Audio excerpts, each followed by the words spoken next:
আজকে আমার এই রেসিপিটি যেখান থেকে দেখছেন আশা করি সবাই সুস্থ আছেন, ভালো আছেন। আমি আজকে এই পাতলা চিঁড়ে দিয়ে বানিয়ে দেখাবো ভীষণই সুন্দর একটা আজকের রেসিপি। তো এই পাতলা চিঁড়ের সাথে আমি কি উপকরণ দিয়ে কিভাবে আজকে বানিয়ে নেব সুন্দর একটা টিফিন রেসিপি, যেটা সকালে বা বিকেলের জন্য খুব ভালো মতো রেডি হয়ে যাবে।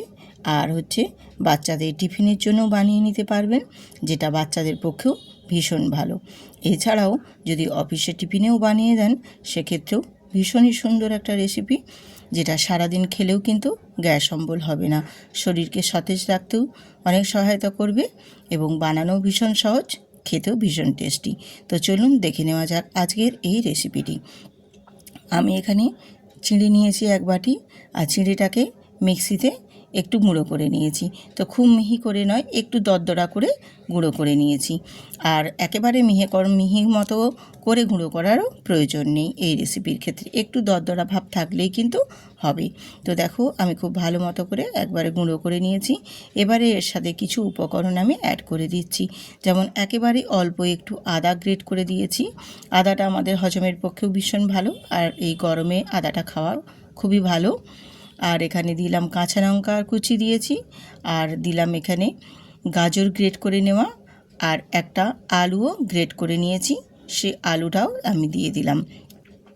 দিয়ে এবারে আমি এখানে দেব আরও কিছু উপকরণ, যেমন দিচ্ছি এখানে হলুদের গুঁড়ো, আর দেব গোটা জিরে 1/2 চামচের মতো, আর স্বাদ মতো নুনটা এখানে আমি অ্যাড করে দিয়েছি, তার কারণ সবজি থেকে অনেকটা পরিমাণে কিন্তু জল আস্তে আস্তে ছাড়বে, এই কারণেই এখানে নুনটা আমি প্রথমেই দিয়েছি। দিয়ে এবারে 1/2 চামচ একটু চিনি দিয়ে দিলাম, যেহেতু বাচ্চাদের টিফিনের রেসিপি, সেক্ষেত্রে একটু অল্প চিনি দিলে খেতে বেশ ভালো লাগে। দিয়ে চিড়ের সাথে খুব ভালো করে আমি মিশিয়ে নেব। আমি রূপা ব্লগস উইথ রূপা চ্যানেলে আপনাদের সবাইকে স্বাগত জানিয়ে আজকে সুন্দর একটা টিফিন রেসিপি আপনাদের সাথে শেয়ার করছি। আপনারা দেখুন, ভালো লাগবে, স্কিপ করবে না, তাহলে বুঝতে পারবেন না রেসিপিটি আমি কিভাবে আজকে বানিয়ে নিচ্ছি। প্রতিটা স্টেপ বাই স্টেপ দেখুন, আশা করছি আপনাদের ভীষণই ভালো লাগবে। আমি এখানে দেখো চিঁড়ের সাথে খুব ভালো করে সমস্ত উপকরণগুলো মিশিয়ে নিয়েছি আগে ভালো মতো। এবারে একটা ডিম ফাটিয়ে নিয়েছি, আর ডিমটাকেও খুব ভালো করে আমি ওই চিঁড়ে সবজি যে দিয়েছি তার সাথে খুব ভালো মতো করে কিন্তু মিশিয়ে নিচ্ছি। আর বাচ্চাদের টিফিনের জন্য খুবই ভালো একটা, যেহেতু এর মধ্যে চিঁড়ে আছে, সবজিও আছে, ডিম আছে, সম্পূর্ণটাই কিন্তু বাচ্চাদের পক্ষে ভীষণইভাবে ভালো। এইরকমভাবে যদি বাচ্চাদের টিফিনে বানিয়ে দেন, বাচ্চাদের কিন্তু খেতেও যেমনি আগ্রহ হবে, তেমনি কিন্তু পেটটাও অনেকক্ষণ ভরিয়ে রাখবে। ডিমটা দিয়ে খুব ভালো করে দেখো মিশিয়ে নিয়েছি। মিশিয়ে নিয়ে এখানে আমি অল্প একটু জল অ্যাড করে দিয়েছি, 1 চামচের মতো জল অ্যাড করে দিয়ে আবারও একটু খুব ভালো করে মিশিয়ে নিচ্ছি। আর এইভাবে কিন্তু মিশিয়ে আমি এটাকে একটু ঢাকনা দিয়ে রেখে দেব। যেহেতু এখানে আমি সবজির মধ্যে নুন দিয়েছি, সেক্ষেত্রে কিন্তু এটা থেকে একটু অল্প অল্প করে কিন্তু জল ছেড়ে আসবে, আর জল ছেড়ে আসলে তখন এই ব্যাটারের ঘনত্বটা কীরকমভাবে থাকবে সেটাও তোমাদের দেখিয়ে দেব। যতটা আমি একটু শুকনো শুকনো করে মেখেছি সেরকমভাবে কিন্তু থাকবে না।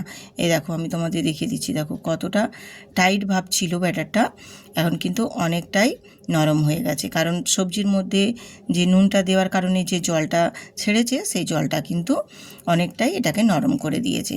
তো এইভাবে আমি ব্যাটারটা রাখবো না, আর একটু আমি নরম করব, কাদা কাদা টাইপের, সেই জন্য আমি আর একটু এখানে জল অ্যাড করে দিচ্ছি। আমি প্রথমে 1 থেকে 1 চামচেরও বেশি দিয়েছি একটু জল, তারপর আবারও দিলাম 2 চামচের মতো জল দিয়ে এবারে ব্যাটারটাকে বেশ সুন্দর করে রেডি করে নিচ্ছি। আর আমি কীরকমভাবে আজকের এই ব্যাটারটা রেডি করছি সেটা কিন্তু তোমাদের সম্পূর্ণ দেখিয়ে দিচ্ছি, আর কীরকম থিননেসটাও রেখেছি সেটাও তোমাদের দেখিয়ে দেব। এই রকমভাবে মাখিয়ে নেবে, আর ঠিক এই পর্যায়েই কিন্তু রাখতে হবে। আর কিন্তু এখানে আমি জল অ্যাড করব না, বা জলের আর ব্যবহারও করব না। দিয়ে খুব ভালো করে মিশিয়ে নেব। এই যে দেখছো যেরকমভাবে আমি থপথপে একটা ব্যাটার রেডি করেছি, এই রকমই ব্যাটারটা রেডি করে নিতে হবে। তো ব্যাটারটা আমার পুরো দেখো রেডি হয়ে গেছে।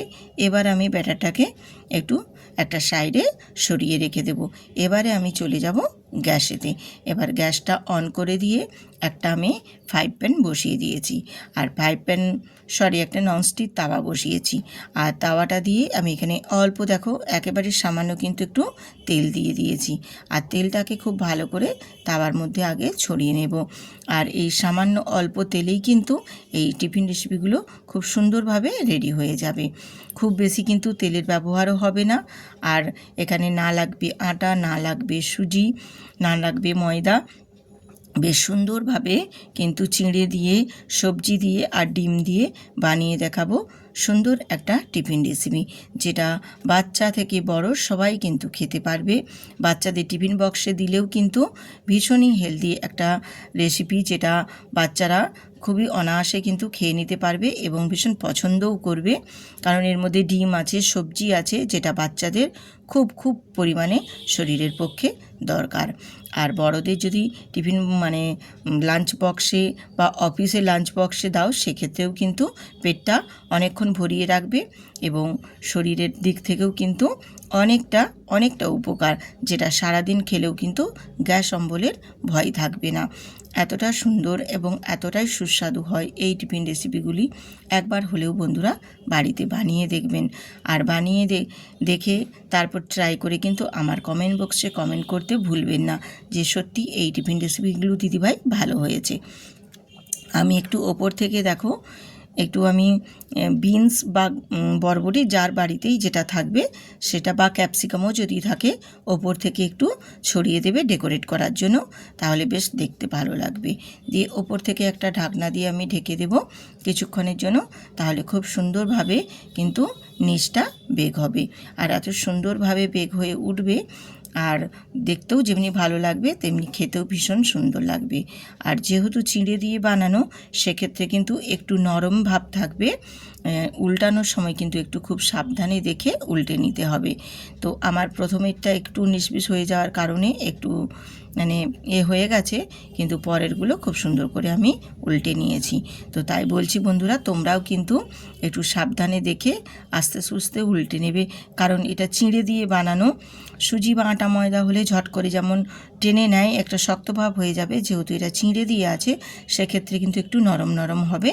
তারপর ভাজা হতে হতে আস্তে আস্তে তারপর একটু শক্ত ভাব হয়ে যাবে, তখন আর কোনো উল্টে নিতে সুবিধা হবে না। কিন্তু প্রথমবারটাই একটু উল্টানোর ক্ষেত্রে অসুবিধে হবে, তোমরা একটু সাবধানে উল্টে নেবে। আমি যেভাবে করলাম এইরকমভাবে তোমরাও কিন্তু করে নেবে। তো দিয়ে আমি দেখো উল্টে পাল্টে দুটো পাশ বেশ সুন্দর করে ভেজে নিচ্ছি। আর এইভাবে রেসিপিগুলোকে, টিফিন রেসিপিটাকে বেশ সুন্দর করে একটু উল্টে পাল্টে একটু সময় নিয়ে ভেজে নেবে। আর ভেজে নেওয়ার সময় গ্যাসের ফ্লেমটা একদম লো টু মিডিয়ামে রেখে কিন্তু ভেজে নিতে হবে, তাহলে ভাজাটাও বেশ সুন্দরভাবে একদম ভেতর পর্যন্ত হবে, আর ভাজাটাও বেশ সুন্দরভাবে ওপর থেকে লালচে লালচে হয়ে ভাজা হবে। একেবারে পুড়েও যাবে না, আর একেবারে শুকনো শুকনো ভাবে বা একবারে নরম নরমও হবে না, বেশ সুন্দরভাবে একদম রেডি হয়ে যাবে।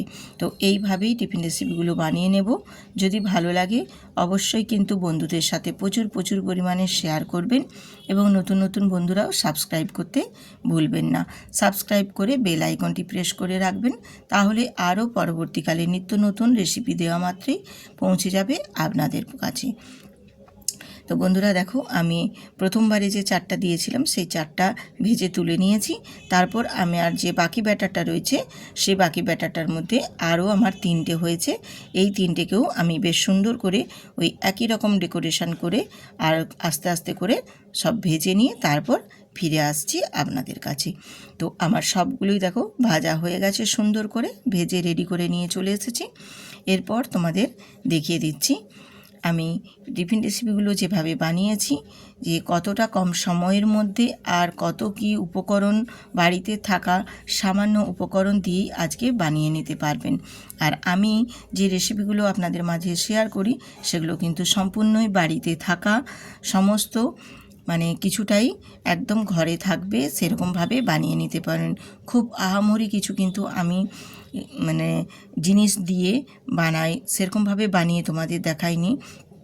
আমাদের মধ্যবিত্ত বাড়িতে যে সমস্ত কিছু উপকরণ সবসময় অ্যাভেলেবেল থাকে বাড়িতে, সেই সমস্ত কিছু দিয়েই আমি বানানোর চেষ্টা করি সবসময় আমার আজকের এই রেসিপিগুলো। আপনারা দেখবেন, আশা করছি আপনাদের ভীষণ ভালো লাগবে। তো রেসিপিগুলো কতটাই সফট এবং নরমও হয়েছে সেটাও আমি তোমাদের দেখিয়ে দিলাম কেটে, আর কতটা নরমও হয়েছে ভেতরটাও তোমাদের দেখিয়ে দিয়েছি। যদি ভালো লেগে থাকে অবশ্যই কিন্তু বন্ধুদের সাথে শেয়ার করতে ভুলবেন না, আর ভিডিওটিতে একটি লাইক দিয়ে ভিডিওটি কন্টিনিউ করতেও ভুলবেন না। আজ এখানেই রাখছি, আবার দেখা হবে আরেকটি ভিডিও।